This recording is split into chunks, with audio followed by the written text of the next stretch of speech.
तैयार रहिए, स्टार्ट। महोदय, आइए पर्यावरणीय कानून को लागू न करने के घातक परिणामों पर एक दृष्टि डालें। कार्यकारिणी और न्यायपालिका दोनों में संकल्प की कमी है।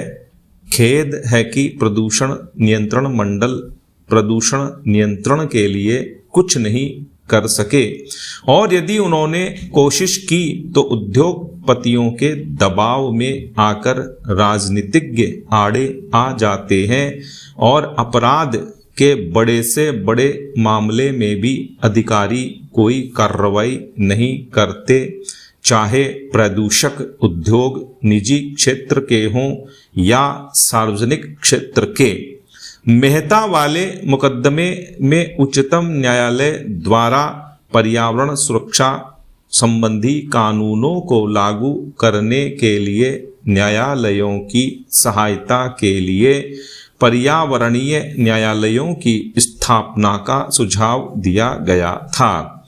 न्यायमूर्ति भगवती के अनुसार पर्यावरण प्रदूषण, पारिस्थितिक क्षति और प्राकृतिक संसाधनों से संबंधित झगड़ों के मुकदमे दिन पर दिन बढ़ते जा रहे हैं और इन मामलों में वैज्ञानिक तथा तकनीकी आंकड़ों का मूल्यांकन आवश्यक होता है।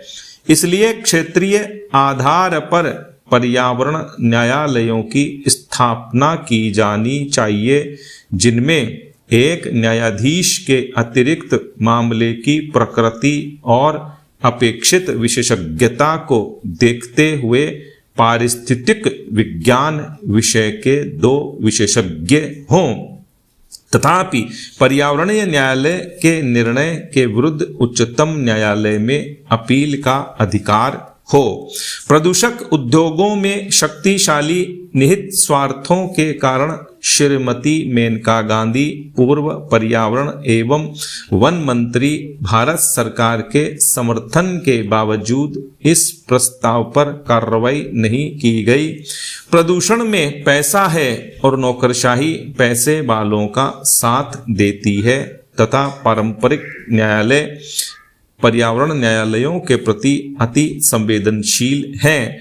पर्यावरण विज्ञान उनके लिए यह एक नया विषय है। न्यायालयों के इस विषय से अनभिज्ञ होने से हानि होती है और नकारात्मक दृष्टिकोण के कारण न्यायाधीश ऐसे मामलों में यथास्थिति बनाए रखने, स्थगन आदेश देने या मुकदमा खारिज करने जैसा आसान तरीका अपनाते हैं।